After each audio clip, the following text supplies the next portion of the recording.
Good evening. This is a call to, Good. You're good. all right, good evening. This is a call to order for the December 8th, 2025 City of Canal Winchester Planning and Zoning Meeting. Mr. Deeds, roll call, please. Mr. Donahue? Yes. Ms. Gooden? Yes. Ms. McDonald? Here. Mr. Cosgrove? Here. Mr. Willenthaler? Here. Mr. Deeds? Here. And Mr. Ritchie?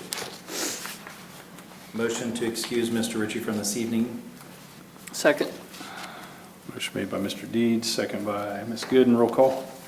Mr. Donahue? Yes. Ms. Gooden? Yes. Ms. McDonald? Yes. Mr. Cosgrove? Yes. Mr. Willenthaler? Yes. And Mr. Deeds, yes. Time in 7:01 p.m. Now I'll need approval of our November minutes, please. So moved.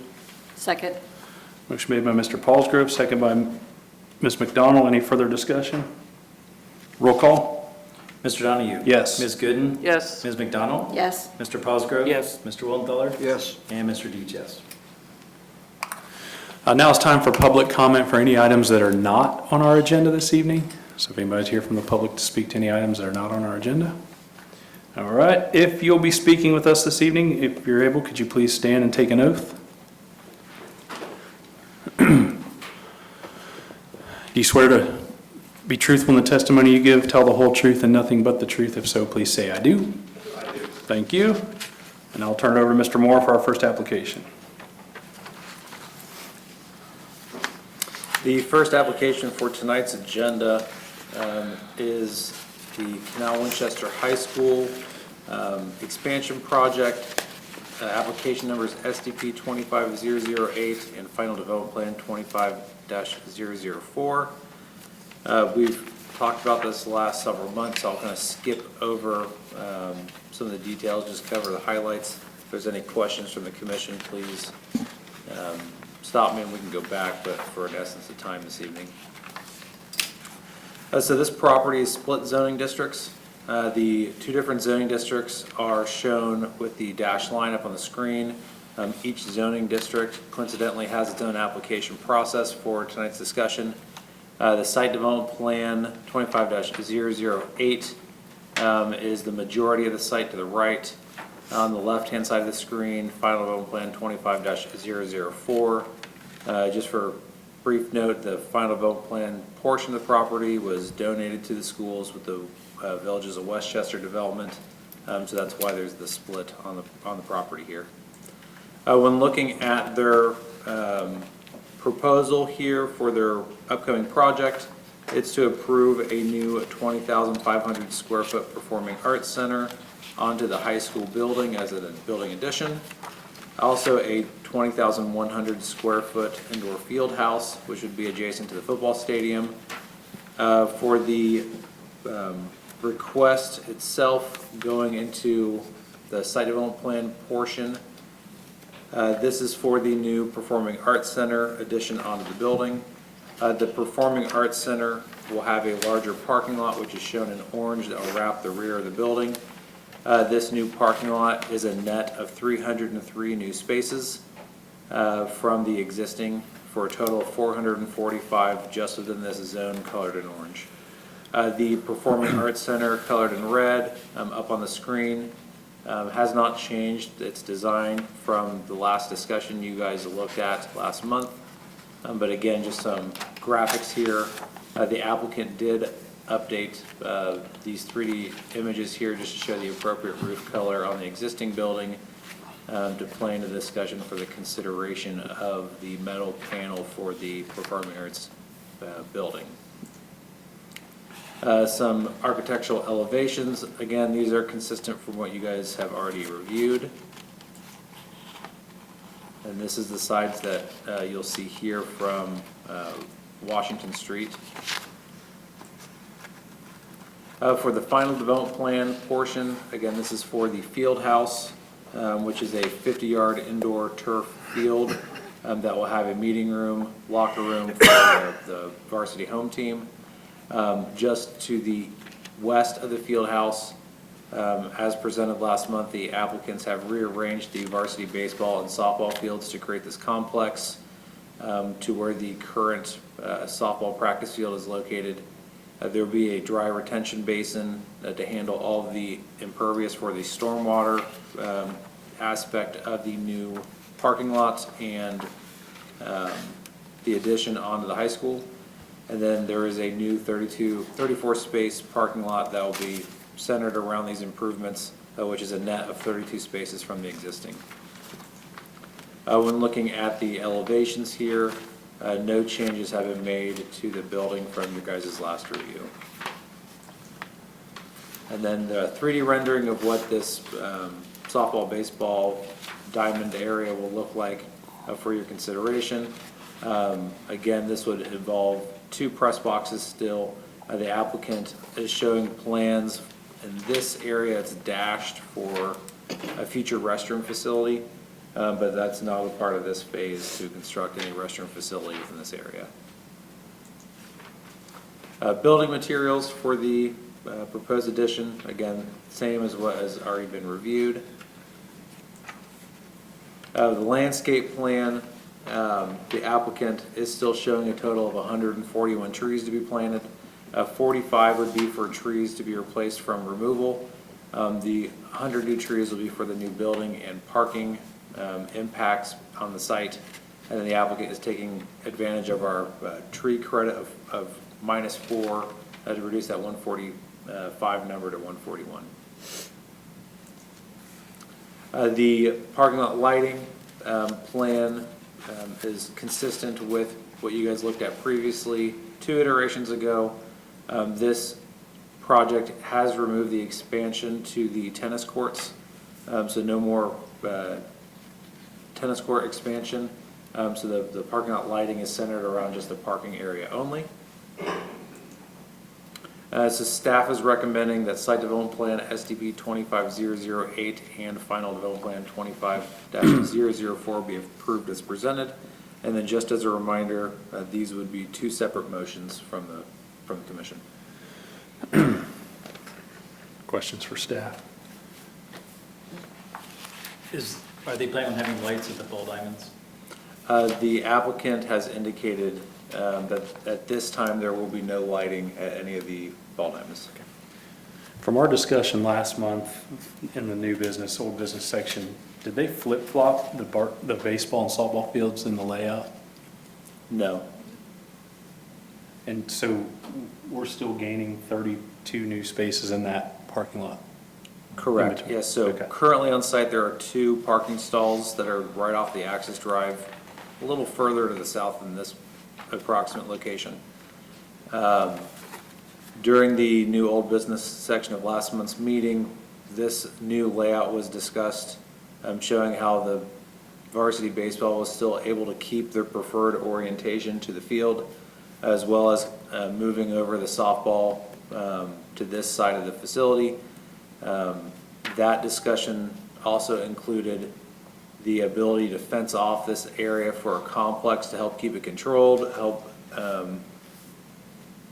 restrict how people access the site from a parking scenario to make it more convenient to park where they want you to park rather than within the existing neighborhoods.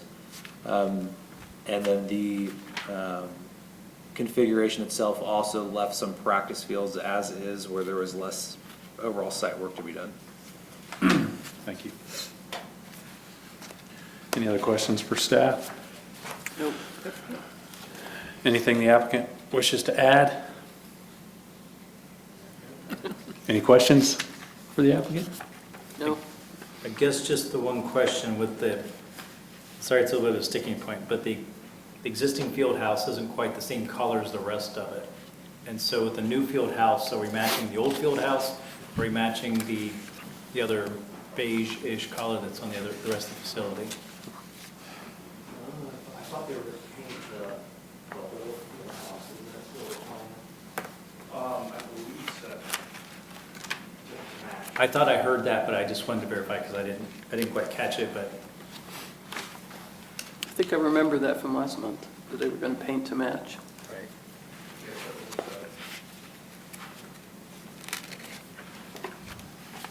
And while he's looking for that answer, Mr. Moore, so, and this, I know this isn't a planning and zoning issue per se, but we we generally aren't provided construction traffic patterns with some of these packages, and I see they've got it going down Washington through Dietz, which, I understand we don't want them going down Washington into town, but was there any consideration given to them going out to Lithopolis Road to 674 and Gender that way versus going through a residential area with construction traffic?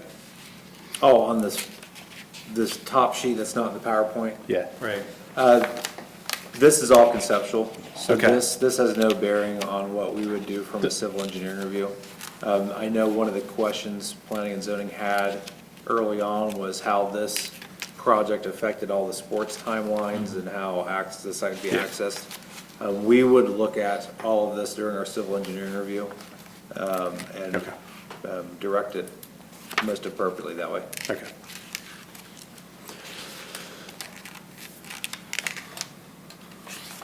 So while he's looking up the question to Mr. Deeds, I'll ask my last question. So the timelines for the project, and I get all these are fluid and subject to change based on weather and contracts and things of that nature, but it does appear that the current facilities, except for track, so baseball and softball, that the current fields would be able to be utilized for the 2026 sports season, which I think is a win for everybody.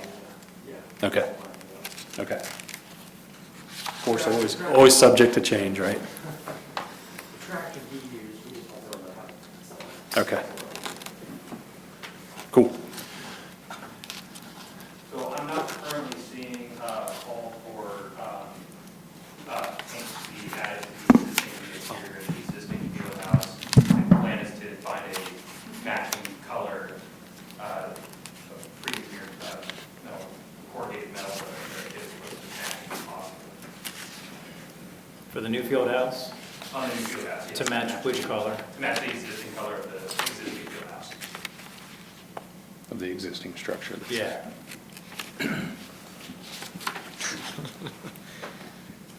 So I don't see any of that, Mr. Moore, in, On the sheet, on the plan sheet I have pulled up, if you look at WP-2 and RF-2, those are both the metal wall panels for the field house. Both of them are noted to match the existing field house.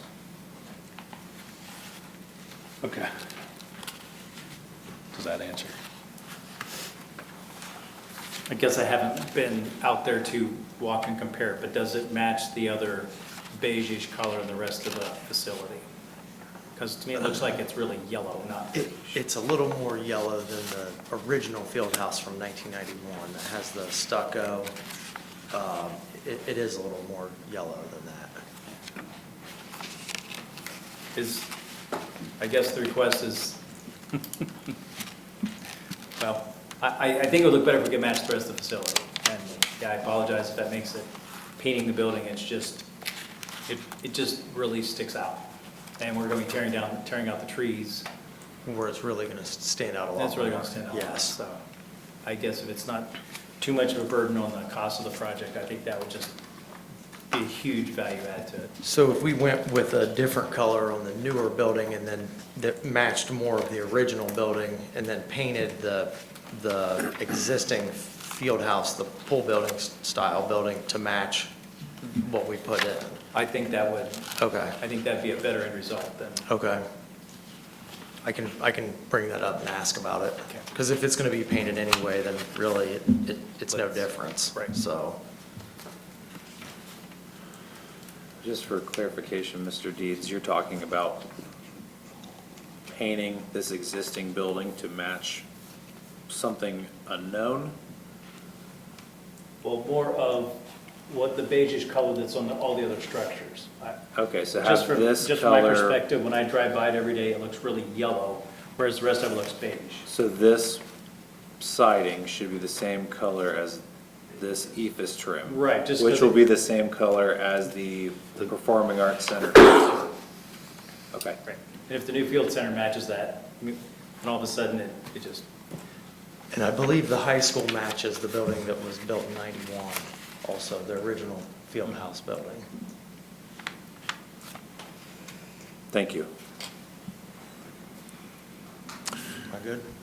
Any other questions or comments? Do we want to make that a condition of the approval? Do the other commission members wish to? I think, I think the color needs to be consistent, in my opinion. And we've talked about it. We haven't really agreed upon anything with the applicant, but I do think it makes sense to look at that. Okay. Any other comments from the applicant? Mr. Rich, Mr. Ramsey, anybody? Okay. I think we chewed on it a lot last month. Yeah, and so- appreciate the work I will over the say, last 60 days. From when it started to this is, Yeah. I hope you guys are happy because this is pretty, We're very happy with this plan. Yeah. Very happy. We're actually glad that it didn't go through the last one. That way we had a chance to look at it. And now we're very happy with it, yes. good. Thank you, sir. Thanks for all the work. Thank you. All right, and again, remember, this will be two separate votes, so site development plan 25008 and then FDP 25004. And just for help for you guys, there's the dividing line, so the field house would be for the final development plan vote. Okay. So the field houses are in the final development plan. Correct.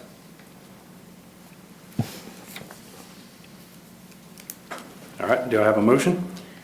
I'll make a motion that SDP-25-008 be presented, or be approved as presented.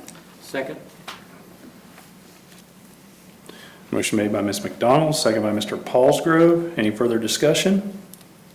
Roll call, please. Mr. Donahue? Yes. Ms. Gooden? Yes. Ms. McDonald? Yes. Mr. Paulsgrove? Yes. Mr. Wildenthaler? Yes. And Mr. Dees, yes. All right, so SDP 25008 has been approved. All right, and I'll make an attempt to do this one since I caused the problems.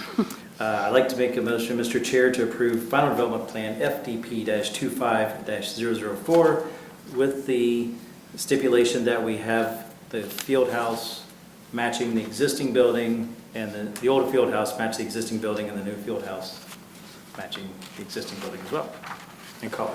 I'll second that, and we could ask the applicant to work with staff on those exact colors through the technical review process. And Just for the clarification of this from my interpretation and Mr. Deeds, you would like the field house metal wall siding only to match the ephes trim on both buildings, correct? Yes, that's the piece that stands out the most. Okay, so the field house and the existing weight room need to match the ephes trim on the rest of the high school. Okay, Yes. thank you. all right, so motion made by Mr. Deeds, second by the chair. Any further discussion? Roll call. Mr. Donahue? Yes. Ms. Gooden? Yes. Ms. McDonald? Yes. Mr. Paulsgrove? Yes. Mr. Wildenthaler? Yes. And Mr. Dees, yes. FDP 25004 has been approved. Looking forward to it. Thank you very much. Thank you. And good Thank luck you. with the timing.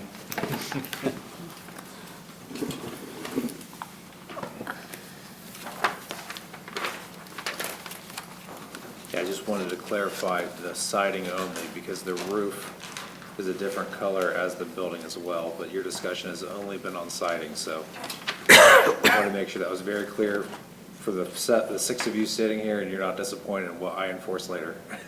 Yeah. I'm sure I'll ask you about it, though. I brought it up, it's on the recording. Yeah, the roofing's a little bit harder to deal with, so. The next application is variance application VA 25-018. The applicant was unable to be here this evening, so bear with me while I try to do their presentation. This is a variance from chapter 1195.04 to construct a new accessory building that exceeds the maximum size and exceeds the maximum quantity permitted for 650 Bone Road. This property, which is not super apparent from this aerial here, is also associated with 640 Bone Road. This is the house. This is the agricultural horse arena that's associated with the same ownership. The subject property located off of Bone Road is zoned R3 low-density residential. This property and all properties on the north side of 33, east side of Bowen Road are all zoned low-density residential. They consist of a few really large residential properties, a sod farm. This whole area is kind of some of the last standing agricultural ground within the city limits that separates us from the city of Columbus in this position geographically. The applicant is requesting to construct a new accessory building that is 9,024 square feet, approximately 72 feet by 120 feet with a 12-foot by 32-foot finished area off of the side of the building. This building would fit some of the other scale and placement of the other agricultural buildings on the subject property. Looking at this map from the auditor or even this aerial here, you can see the applicant has a large horse arena, has several horse accessory buildings within the space, a stable area, a smaller arena, and then two more larger agricultural buildings that service the subject property. The applicant is looking to put the new building in between his existing home and the large horse stable that's located on the subject site. This building is shown here to be a pole building with metal siding, metal roofing. We'll have two garage doors, one on either end, and then a couple man doors with high bay windows. The applicant, along with doing horse training, horse agility training, they do dog agility training for some world-class events. So they're looking to expand those services on the subject property. The building itself will be used for that purpose. This larger space under roof will be for the dog agility training arena. The finished portion of the building, which is this rough square on the end, will have a area to bathe the dogs, to manicure the dogs, to kennel them, to have some of the more close-up operations rather than the running horses within the building itself. The applicant has noted here that they have been working this farm for over 50 years. They have been working this farm to support their horse, their main business, which is the horses and the horse track within the R3 zoning district.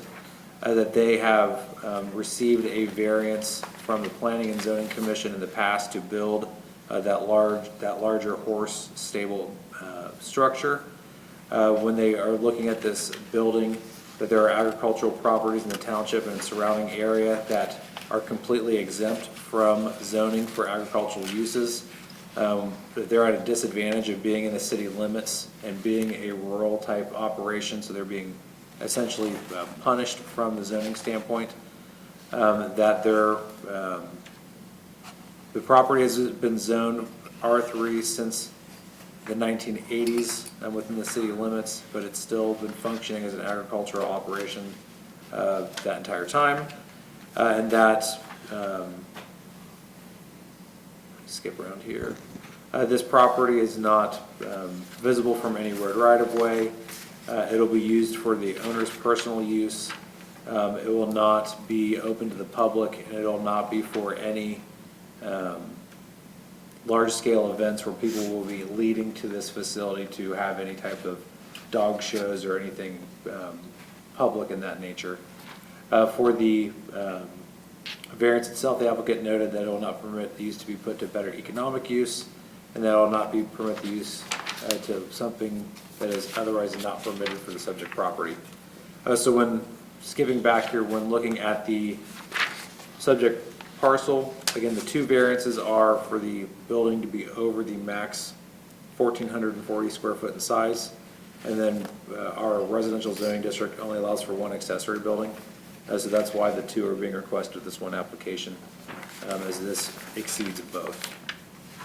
For staff's review of this application, very similar to the applicants, that there are not other actively farmed properties in the city for this to be comparable.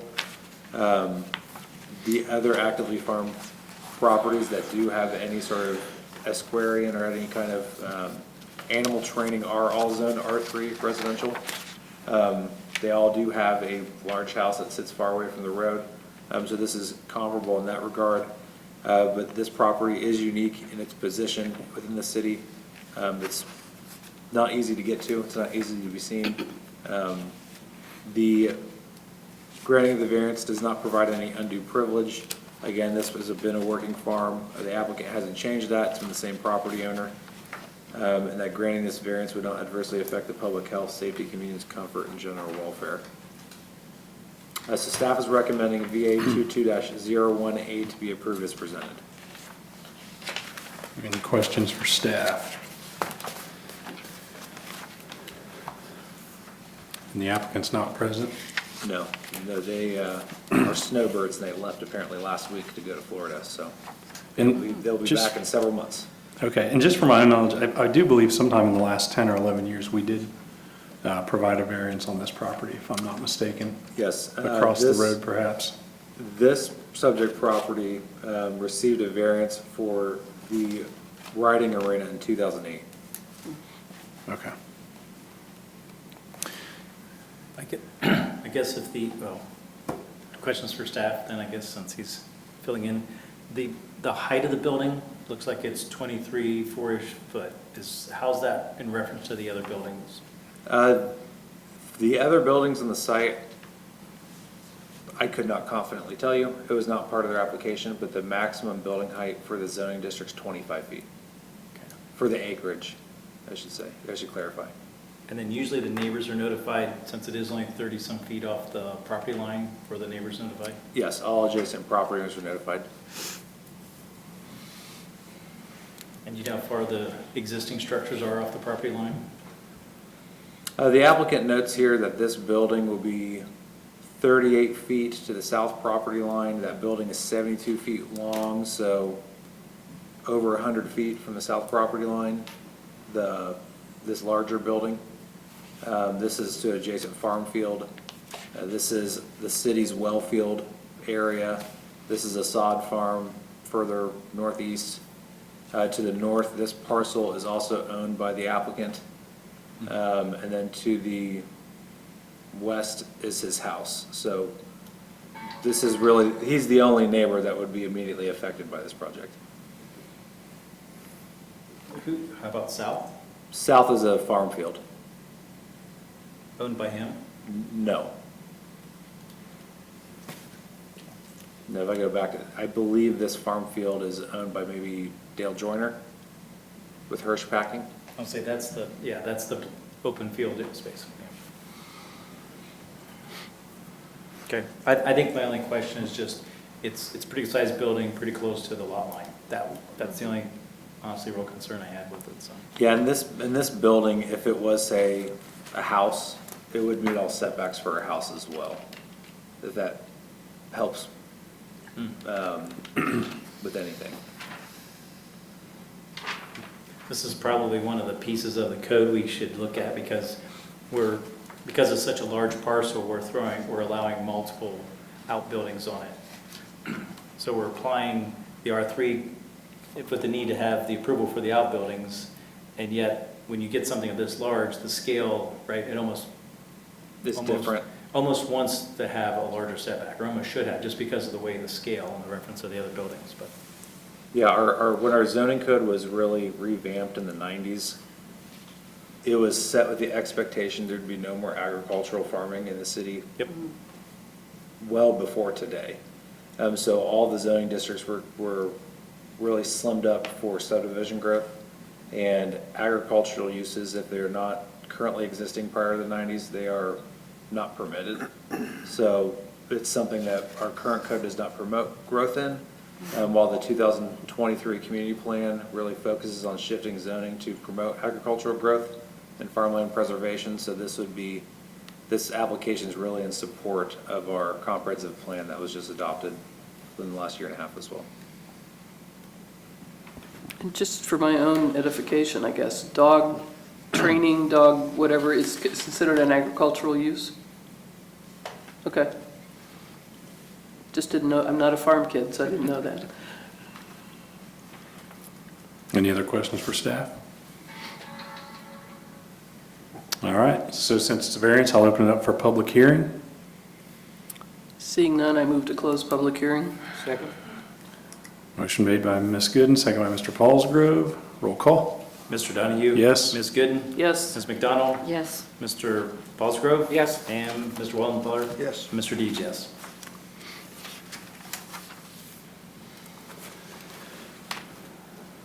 All right, we have a motion.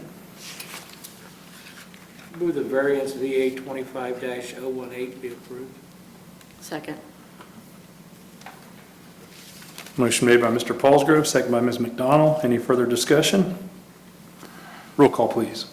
Mr. Donahue? Yes. Ms. Gooden? Yes. Ms. McDonald? Yes. Mr. Paulsgrove? Yes. Mr. Wellenthaler? Yes. And Mr. Dees, yes. Okay, so VA 25-018 has been approved.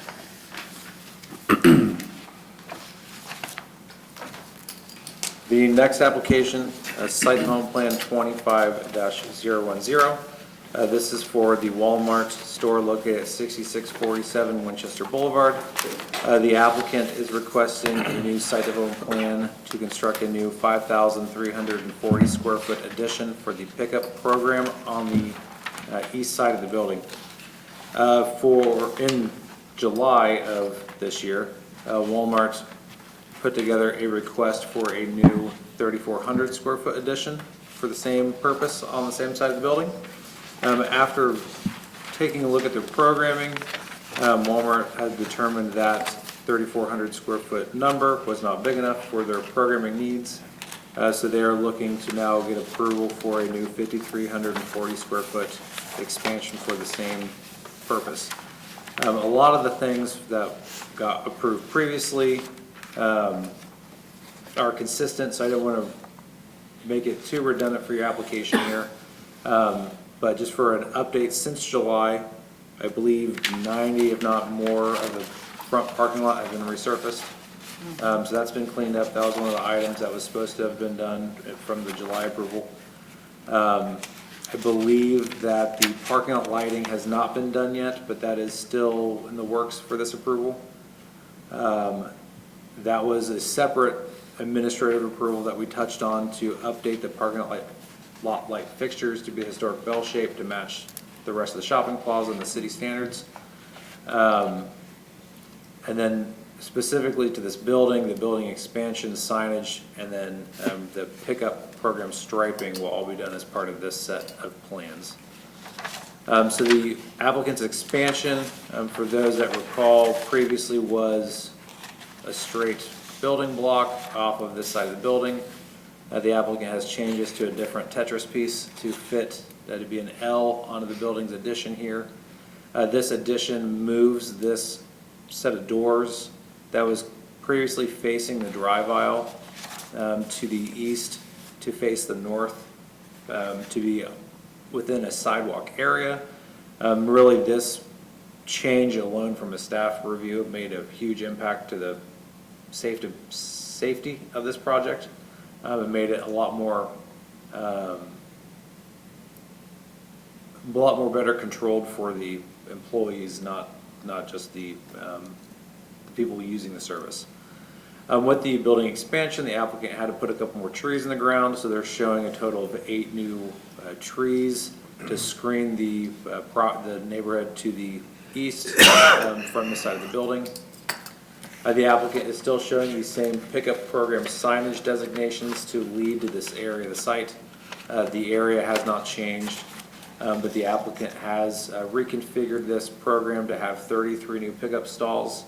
One of the components that was brought up last month was the need to have the auto center have the same amount of parking stalls as they do now. The applicant has achieved that by adding spaces 30, 29, 30, 31, and 32 just to the south. So they've moved some of those pickup program stalls here for overflow, but maintained these several that were required then the July approval for the auto center. When looking at the building addition, this boxed-in area shows in this side the new pickup program, how this addition adds essentially another tower feature that will be parallel with this existing. This is the new doors that the employees will use to service your vehicles. And then just a closer-up view here. Again, this will be the side that will face the main parking lot. This elevation would face the pickup program parking area.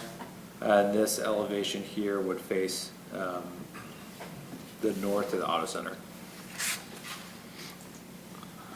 So the applicant's redesign for the building puts the employee door to the north, facing away from vehicular traffic, unlike the previous design.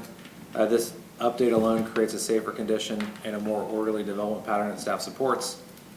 Just like the prior approval, SDP 25006, staff is recommending that SDP 25010 be approved with the condition that no truck parking signage and store managed enforcement policy be submitted for staff for review during civil engineering.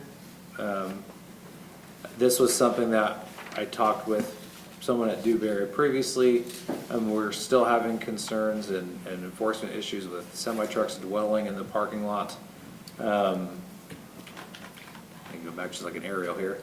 Dwelling in the parking lot when it's not permitted for the subject zoning by the property. Really this, in my professional opinion, is due to the lack of parking lot islands in the parking lot. It does not create the physical barrier for a truck not to park, so they're parking there. There are currently signs that say no truck parking, but there's no way for someone visiting the store to call Walmart and complain. There's no way for the city to enforce that this is supposed to have been done like a tow-away zone or fines or whatever. With talking to other people at Dewberry Engineers in prior months, they were willing to work with the manager on coming up with a package to make this signage more enforceable, or if nothing else, more annoying for Walmart to actually go out and address it. So that is still staff's recommendation for approval, even with the building redesign. And can we make that one step further before they get the occupancy permit of this addition for the staff to have reviewed and agreed to their plan? So civil engineering review has to happen prior to any building permit issuance. So we will look at the no parking signage, no truck parking signage during civil. Once that gets agreed upon, then the building permit package can be reviewed for construction and released. So it will absolutely happen prior to any building plans being reviewed. Any other questions for staff on the revisions? Do we know how this doorway is going to be marked? I mean, can you enter into the store and get into the store? No, so this is not an area where you'll be able to physically go into the store. This is for back of house. This plan, I agree with you, Eileen, this is not very well indicated. It looks like an entrance, package. yes.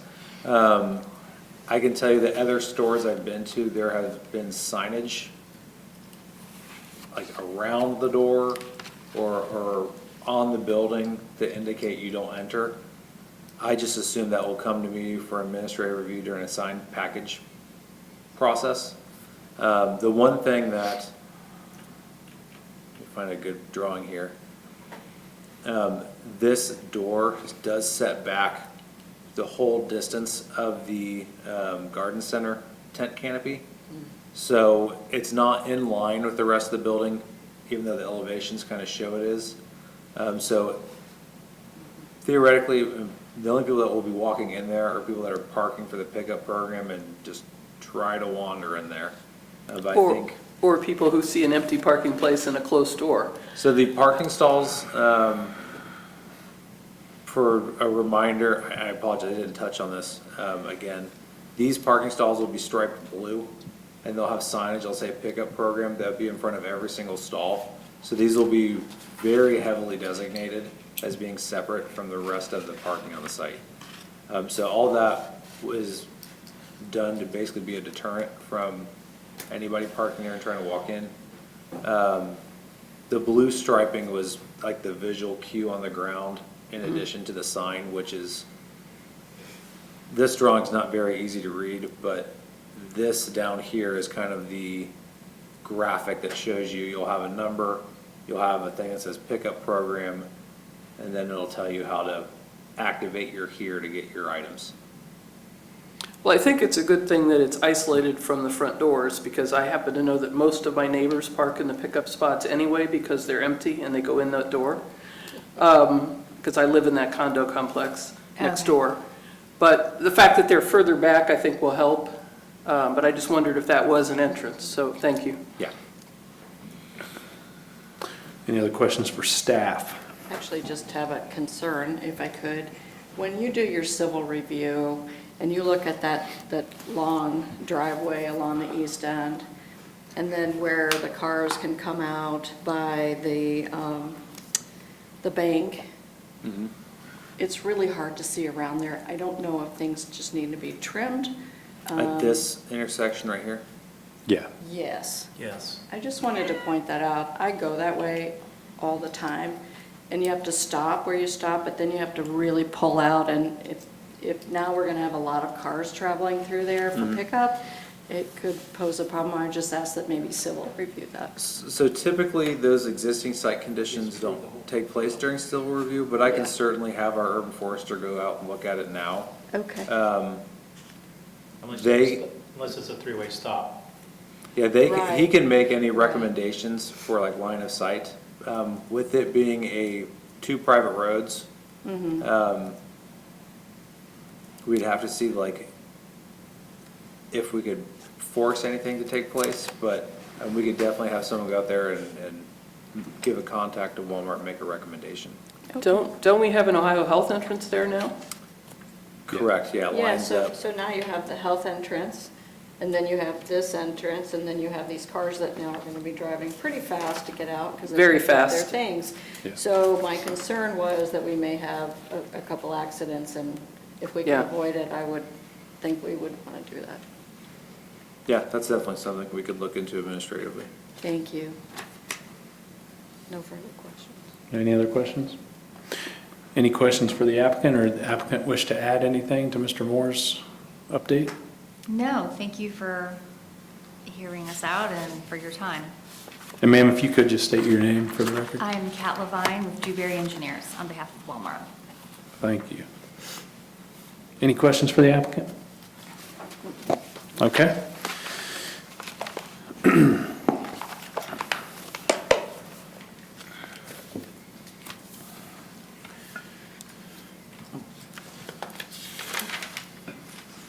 All right, Mr. Chair, I'd like to make a motion to approve site development plan STP-25-010 be approved with staff's recommendation on signage and truck management.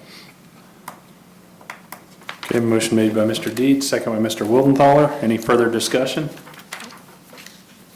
Roll call, please. Mr. Donahue? Yes. Ms. Gooden? Yes. Ms. McDonald? Yes. Mr. Paulsgrove? Yes. Mr. Wildenthaler? Yes. And Mr. Deeds, yes. So SDP 25-010 has been approved. Thank you, ladies and gentlemen. Thank you. The last application on tonight's agenda is conditional use 25-002. The address of the subject property is 6270 Bone Road. The applicant is requesting conditional use approval from Chapter 1167.03C for an automobile repair and service facility to operate on the subject property. The overall subject property is outlined in teal up on the screen. The entire property is 8.6 acres on the east side of Bone Road, North 33. The applicant is requesting approval to utilize only a portion of the main building and only a portion of the site for this conditional use. So we will go over those details, but I did just want to make note that while the subject property is this whole address, only a portion of the property is being requested for the conditional use component. Basically what that means, this has been explained to the applicant, is that they look to expand their services further on the property to take up more of the site or the other half of the building. They would need to get a new conditional use approval because the conditions being presented this evening will be modified. So just something to keep in mind as you're doing this review. A little older photo of the building within the last 6 or 8 months. The applicant is looking to take 10,000 square feet of this front building here at 6270 Bone Road. The applicant has noted that their uses will include the repair and service of automobiles, excluding any collision, paint, or bodywork. With their, skip ahead here. With their site plan, the applicant notes that they're going to be taking a little over 10,000 square feet of the building, this L-shaped space, while the area in the back will be retained by the current property owner. The applicant notes that their use does not work on any heavy-duty trucks or equipment, and that they will be a facility open to the general public, and all of their repair work will take place on the interior of the building. All scrap and recyclables, tires and trash will be screened or contained inside of the building, as they do not allow old or any disabled vehicles to remain on the parking lot long term. When looking at their site plan itself, apologies for jumping back and forth. I haven't figured out the best way to present this yet. The area that's dashed in around the site in this kind of bigger L shape is the portion of the property the applicant will be using for their conditional use. So anything outside of these parking stalls, this existing asphalt or existing building will not be associated with Oxford Auto, which is looking to do the auto repair facility. When looking at the existing site plan, a lot of the parking lot got resurfaced recently, so the applicant is going to be restriping it. They are showing 62 parking stalls will be striped on the site and according to the parking plan. 62 stalls meets the maximum permitted for the general commercial zoning district, including the 25% increase over the minimum. This site, I'm going to go back to maybe an aerial, is an old auto dealership. I would venture to say probably 90% of the property is paved. So in terms of the existing site conditions, really the applicant is taking the existing space and not doing much modification to the site work itself. This blacktop area that's a little darker is the majority of their parking they're going to be using. They're going to be adding in a little bit additional to the rear of the building to separate employee parking from the customer parking, which will take place at the front of the site. That is kind of seen a little bit better on this plan here. Along 33, those perpendicular spaces will be pickup parking. They have indicated here a loaner car program. They will be taking a parking stall to do a decorative pergola on the front of the building. Throughout their application contents, the applicant did provide photos of some of their other facilities, just showing what the exterior of their other facilities look like, the interior, and some of the service areas to give you an idea of their operation. The applicant will be adding a dumpster enclosure to the rear of the building. This dumpster enclosure is shown to be outside of their lease area, but it's within an area that's serviceable to a trash truck. Also meets our requirements for the dumpster to be screened from the public right-of-way. When looking at their application here, they do know that this site does meet their service area for traffic volumes. They don't believe they'll have any issues with traffic as the existing curb cuts exist on the site. They have existing routing, and that they are looking to have a clean work environment to service the general public from the subject property. From a history standpoint, staff did find that beyond the multitude of auto dealers that have been on this property since its construction, Rabid Customs, which is a Ford custom race car application, was the last similar use in the building. Prior to that, in the mid-2000s, early 2000s, there was a motorcycle shop that operated in this building, so it's lived a similar conditional use previously to what the applicant is requesting this evening. So one of the items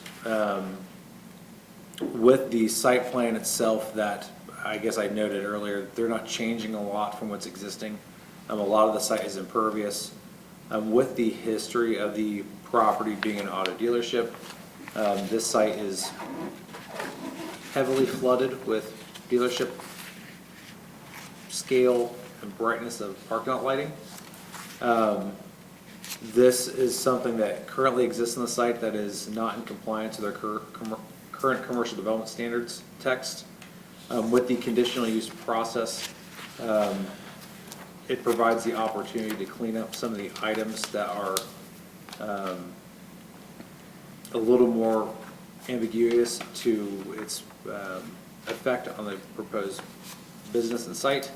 And one of those items with the property not being used for a dealership anymore and being out of compliance with the lighting standard is staff is going to be recommending a condition of approval that all of the parking lot lights across the entire 8.6 acre site be retrofitted with either a dimmer module or some kind of program to get the parking lot lighting to be dimmed to be the maximum 20-foot candles in our commercial development standards.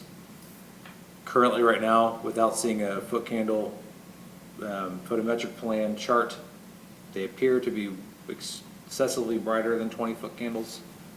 So that is one item that staff is going to be requesting as part of the conditional use approval to bring the site lighting into current day compliance, which it currently does not meet. So staff is recommending that CU 25-002 for Oxford Automotive be approved with the condition that the site lighting for the entire 8.69 acre parcel be adjusted so that the existing parking lot light fixtures are dimmed to not exceed 20-foot candles of brightness as regulated by chapter 1199.06. Questions or comments for staff? Are the lights lit now with it being vacant? So the lights have been lit even with it being vacant, yes. There is another item regarding the vacancy of some of the property we'll discuss at the end of the meeting. In one of your diagrams, you showed Oxford using the L shape and someone else being in the back, the landlord space. Does Oxford own the property or does the landlord own the property? No, the property owner is separate from the applicant. Oxford Auto is leasing this space from the current property owner. So is it reasonable to make them responsible for all the lighting? So the property itself and the conditional use request, while they are separate by ownership, they're similar in nature that one affects the other. So with this conditional use request, staff feels that the lighting intensity and scale of that site is not necessary for the proposed use or any perpetual use moving forward, as our commercial development standards does not permit lighting in any commercial district to be that bright. The only other opportunity where we have regulated the lighting to be brought into compliance is when someone is looking to do a fixture change, and I'll add an asterisk, and they apply for the permit to do it. Okay. So I think to add on to Ms. Gooden's question, will this be the Oxford's responsibility or the landlord's responsibility? Or will they work together? That is something the applicant and the property owner Okay. can determine amongst each other. Okay. It is something they both are aware of, though. Okay, and you mentioned the conditional use being for a portion of this property, which we talked about. But from an enforcement standpoint for staff, how does staff go about ensuring that, they aren't taking over the landlord space and doing other activities that would, potentially permit or prohibit a conditional use. So I planned on touching on this type of topic at the end of the meeting. Okay. If you want to hold that off, but. Yeah, that's okay. A simple answer for the very moment is, we have given occupancy certificate that is outlined for a defined area. If that occupancy certificate is either violated by a fire department inspection, a zoning inspection, a zoning complaint, the conditional use certificate can be revoked, and that business would no longer be permitted to operate in that facility if they violate their conditional use. Okay, thank you. And for what it's worth, I've been to an Oxford, not for myself, but to drop somebody off. I believe it was in Powell maybe, and I was very impressed with the cleanliness and just the professionalism of that business. So I've never had any personal experience, but never really even knew about them until that point, and here we are talking about them now. Any other questions for staff or comments? Anything the applicant wishes to share, or any questions for the applicant from the commission? And sir, if you could just state your name, please. James Church.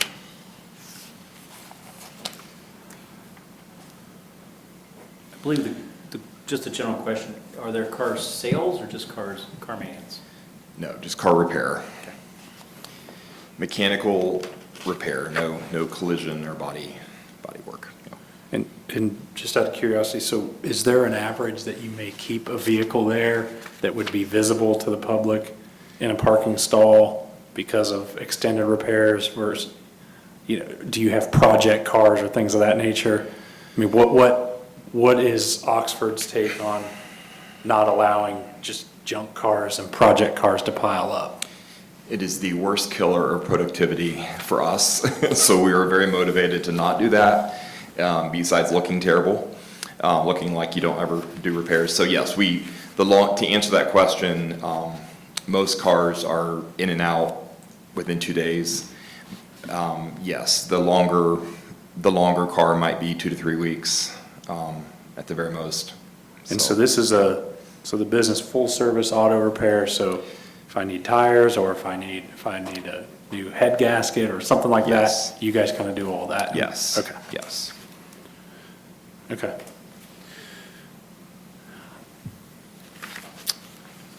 I mean, in general, that facility's been used for similar purposes, so it's not like this is a huge deviation or, Yeah. and the neighbors there are. If I could add, it will never look that bad again when we're there, so we'll make it look nice. Yeah. I like that.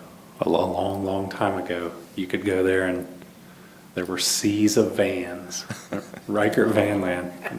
I remember my parents getting those as a kid, and you could just sit in vans all day long. Anyway, I'm reminiscing a little bit, because it has always been automotive related and RV related type of business, so. All right, any other questions for the applicant or comments? No. All right, thank you, Mr. Church. I'll now open it up for public hearing. Motion to close the public hearing. Second. All right, motion made by Ms. McDonald, second by Mr. Paulsgrove, roll call. Mr. Donahue? Yes. Ms. Gooden? Yes. Ms. McDonald? Yes. Mr. Paulsgrove? Yes. Mr. Willenthaler? Yes. And Mr. Deeds, yes. I make a motion that we approve CU-25-002 as presented with the condition that the lighting be modified per staff recommendation. Second. All right, motion made by Ms. McDonald, second by Mr. Wildenthaler. Any further discussion on the motion? Roll call. Mr. Donahue? Yes. Ms. Gooden? Yes. Ms. McDonald? Yes. Mr. Paulsgrove? Yes. Mr. Willenthaler? Yes. And Mr. Deeds, yes. All right, so CU 25-002 has been approved. Thank you. Thank Thank you. Good luck. Welcome. Yeah, we're excited to be here. Looks like you're working your way around the outer belt, so I'm glad you got to us. Yeah. Yeah. Yes, we are Thank you. Thank you. So the light, if I could just ask, the lighting, yeah, that's no problem. I'd love to pay a lower electric bill. It's like lit up like Christmas. So just, what do we do to get in touch? I mean, obviously Pete and we'll So talk do- about that and get that figured out. So we'll just need a photometric plan put together by some electric contractor of your choosing. Okay. Basically, they will take a look, they'll go with a, either measure exactly what's there now to determine where it's at, or look up the specs of the fixtures if Okay. he has them. And then it'll say what they should be lit at. Typically, what they can do is whatever is the master controller that controls all the lights, they can install like a device that dims them Yeah. to a design level that brings down those foot candles. And then I just need to see a sheet that shows what it is now, what it will be. That's all I need. Sure. You did, perfect. Awesome. Yeah, I think they're all controlled, all in the same control. Typically So- they are. That's why I wanted to make it clear this would be for the whole site, not just the portion you are leasing. So I don't think it'd be really possible to Yeah. separate that out. Awesome. Thank you. Thanks a lot. Thanks, guys. Thank you. All right, any older new business? For old new business, I did want to talk about, real briefly, the remainder of the subject property that we were just discussing. So I wanted to make it very clear this applicant's only taking the front kind of corner of the site. For those that have noticed, the remainder of the site has been filled with contractor vehicles, storage, equipment, things of that nature. That is currently a non-permitted use that decided to take up occupancy without checking zoning approvals or getting occupancy certificate through the city. So the example of what happens if we find out something takes place, we are in discussion with the property owner and the current tenant to come up with a plan, either vacate the property because it's not a permitted use for the zoning district, or rezone the property to an appropriate use for what they are wanting to use it for. In this instance, it's an electrical contractor. Electrical contractor is only permitted in the industrial zoning districts. So we provided an avenue to them to figure out what they want to do, if they want to rezone the entire 8.6 acres to LM or leave the site, basically. So it has only happened really, someone taking over space that is not supposed to be there twice since I've been here in 10 years. I think it's a pretty good track record. But no matter what, it's pretty uncomfortable to let them know that, hey, you either have to go through a 6-month rezoning that's not guaranteed or leave. So we are working through them on this process. They would, the luckiest, hit the January planning and zoning meeting to get a zoning approval in April to go into effect into May. So it's a really long process, but it's something that I just want to make you guys aware of. We make it a zoning request change for this subject property for your evaluation. Oxford Automotive would not be affected by that zoning change. Automotive repair is a conditional use in the LM zoning district as well. So it's kind of apples to apples for them, where it doesn't matter to that tenant who was just here. Property owner is aware of this. The guy who was just here was aware of this. The new tenant that's operating in the back, they are trying to figure this out. But just something to make you guys aware of, because the site looks very busy for no one being there. In terms of other old and new business, we are working through the zoning code update with our consultants at OHM. We just sent them off Module 1 comments last week. They indicated that they're looking to have their next steering committee meeting either the second or third week in January, I believe. Once we have that date kind of nailed down, we'll let you and Rick know. That way you can plan accordingly. Module 1 is exhilarating. I think it was 48,000 words. And that's the first quarter of our zoning code. So don't read it word for word unless you can't sleep. Then read it word for word. Call me if you have any questions. Rick, we're just talking about the zoning code update. Second or third week in January, we're looking at the next steering committee meeting. It'll be hefty. It'll be hopefully worthwhile though, so just kind of keep that in mind. So that is coming. So we're still keeping pace with that. We're a little further behind than what I'd like to be, but I'd rather look at it a couple times, mark up every single page in red ink and send it back to them rather than trying to spit something through really fast. Just be lucky that none of you have ever seen me review something that you submit to me the first time. I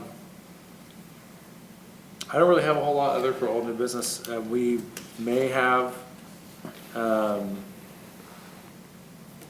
in the January meeting, to give you an idea for some applications that may be coming, Wilcox, when they bought that adjacent farm to Miller Farms, that 95 acres, they are talking about coming through for a preliminary development plan for that adjacent 100-acre property in January. Haven't seen it yet, so we'll see, but that may be coming. They're looking, their concept, to my knowledge, is all single family for that next phase. I'm unsure of how many lots. Don't ask. Haven't seen it. But they're targeting, I think, the January meeting for your review. I think we have a couple other things that are slipping my mind for a January meeting, so it may be a busy one. I don't know. And council will hear, I believe, next Monday, the current Miller Farms, the fencing and the issues? Correct. They still haven't voted on that, correct? Correct. Yeah, the applicant self-tabled it till next Monday. Yeah. To provide options for how to modify the fencing per their feedback. And did we, Was that the fencing in the units or the fencing on the exterior? This was the unit fencing. Okay. So one of the staff's and planning and zoning conditions was to take it back to the original plan.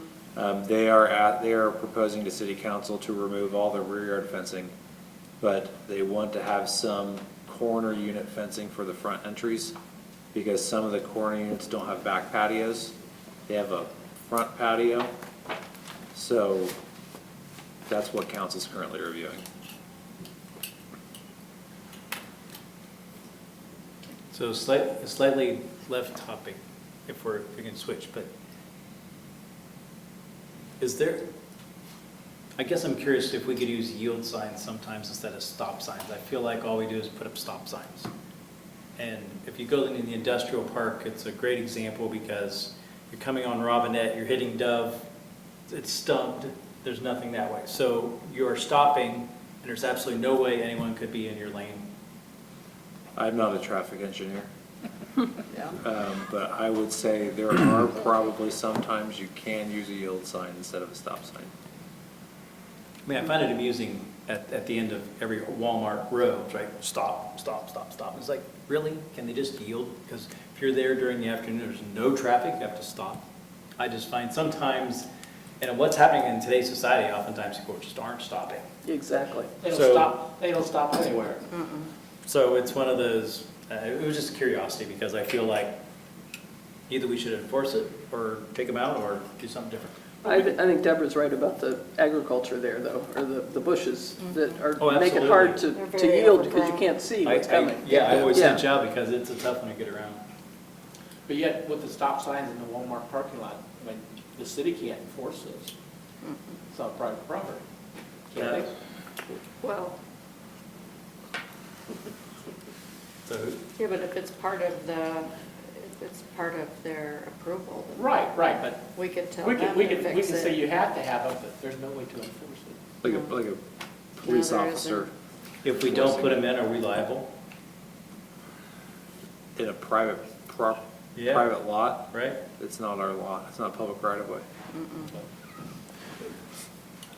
Okay. I have one last thing. So on Columbus Street, at Liberty and Columbus, that, the white Duplex. monstrosity that is being gutted. There is, I don't know the term, metal flashing, I believe, that was along the foundation that is very sharp and looks like almost torn off, and it's in the right of way, it's on the sidewalk. I don't know if the city's aware of that, but it does pose a danger and a risk to pedestrians. I will call that property owner tomorrow. Yeah, and it's been that way for a while. There's a couple sections on the property, but the one that really stands out is the one that's in the right of way along the sidewalk. Yeah, I know what you're talking about, along the foundation. Yeah. Any other old or new business? Nope. And, oh, my last question, did we get everybody reappointed for 2026? Yes. Okay. Good news. You're all One stuck question. with me. No one else applied. Yeah, I saw you two got it again. Good, congratulations. What's going in on at the entrance by side Wendy's to the new roundabout? Is that going to be lights like on the other side? The median? Yes. Yeah, I don't know the timing, but we are putting in bollards, lighted bollards with the chains, just like by Panda, and a Charlie's on that, to physically delineate. You cannot go straight through that intersection. And they're still gonna hit them. Are you, I know you're not a traffic engineer either, but are you aware of the amount of U-turns that are happening both as you come out by Arby's and make a U-turn, go left there to go up Gender, or by Panda, a U-turn as you come in? A U-turn to go northbound on Gender? Yes. Right around the bollards and the islands. Yeah, I've- all the time. I've talked to Mr. Peoples about it, but I think just continuing to raise that with city staff would be. Like around the Welcome to Canal Winchester sign? Yep. Like it's nothing, I've like seen it's it. South Carolina, and just every day, multiple cars. Particularly, I know on Facebook there was a whole discussion about the fact that there's one left turn lane as you come off the 33 and two right turn lanes. So if the left turn lane is backed up for miles, they just go right and then do your turn. And it happens a lot. I mean, I bet I see it 3 times a week at least, and I'm not Yeah. driving that much. I seen Saturday morning, somebody turned in the westbound lane to go back to the traffic light, and they're sitting there, and all the other cars are on the other side of the split are sitting there the way they're supposed to. This person's sitting there, with 2 more cars that had tried to come out, seen that person sitting there, so they just pulled in right in front, behind them. So there was 3 cars there waiting to think they were gonna make a left turn out of the westbound lanes. Yeah. The sheriff should just be putting somebody standing there, I start writing think- tickets. Honestly, I do think that would be a great idea, just have a cruiser there, Yeah, a or little Madison selective Township, enforcement. since they owe us some time. But Motion. we know that's not you, but Right. keep telling staff about it, somebody. Yeah, I would keep getting a hold of others that are more in charge of that, maybe some city council members, about those items. I am not the pawn to get that done. But you're here. But you're here and we get to complain to you. In one ear and out the other, he says, okay. Not to me, but when I repeat it. Move to adjourn. Second. Second. Motion made by Mr. Paulsgrove, second by Ms. McDonald. Roll call. Mr. Donahue? Yes. Ms. Gooden? Yes. Ms. McDonald? Yes. Mr. Paulsgrove? Yes. Mr. Wildenthaler? Yes. And Mr. Deeds, yes. Timeout 8:14 PM. Well, that was better